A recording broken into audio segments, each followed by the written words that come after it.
Aí agora a gente entra nas tecnologias específicas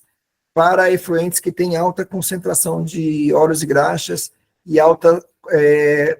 concentração de sólidos. Então, aqui a gente sai um pouco das tecnologias dos reatores de alta taxa, né, com lodo granulado, e vem para as tecnologias anaeróbias com lodo floculento. Então, aí, quais são os grandes desafios, né, da aplicação da tecnologia dos processos biológicos, né, em efluentes que têm alta concentrações de óleos e graxas e sólidos suspensos? Primeiro, se eu tenho um processo biológico e eu tenho alta concentração de óleos e graxas e sólidos suspensos, eu tenho a necessidade de colocar um pré-tratamento, né? Eu tenho que colocar aqui um flotador, uma caixa de gordura, um decantador primário, né, para remover esses óleos e graxas, sólidos suspensos, né, e esse efluente poder entrar no processo biológico, seja anaeróbio e aeróbio, e ele funcionar de forma adequada, né. O outro desafio, né, que quando eu coloco esses processos, eu vou ter que dar um destino para esses resíduos, né? Então, esses resíduos, né, que saem no flotador, numa caixa de gordura, num decantador, eles têm que muitas vezes serem destinados aí para compostagem, né, enviado para um aterro sanitário, e isso tem um valor significativo, além de todo o custo operacional, né? Eu estou operando ali um flotador, gastando PAC, polímero, cloreto férrico, eu tenho também aqui um custo de operação, né,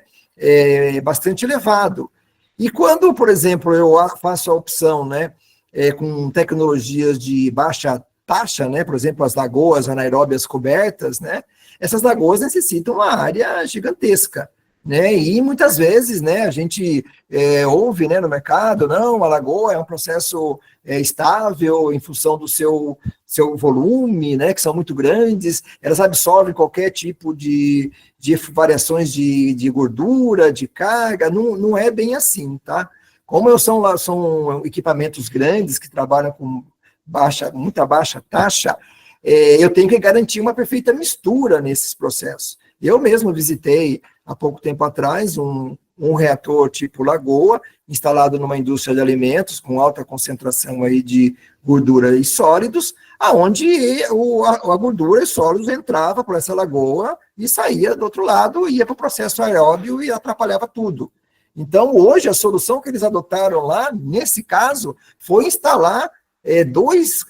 flotadores, né, antes da lagoa, para retirar esses óleos e graxas e fazer com que o processo funcione e atenda à legislação. Então, muito cuidado aí na hora de selecionar esses tipos de processos, né. Aí a área disponível, muitas vezes, nas indústrias, né, elas são nobres, né, são caras, são limitadas, né, muitas vezes a gente até, existe lá um processo que é com lagoa, o cliente já fala, olha, eu quero eliminar essa lagoa, porque eu quero ampliar a fábrica, e ali é a única área que eu tenho.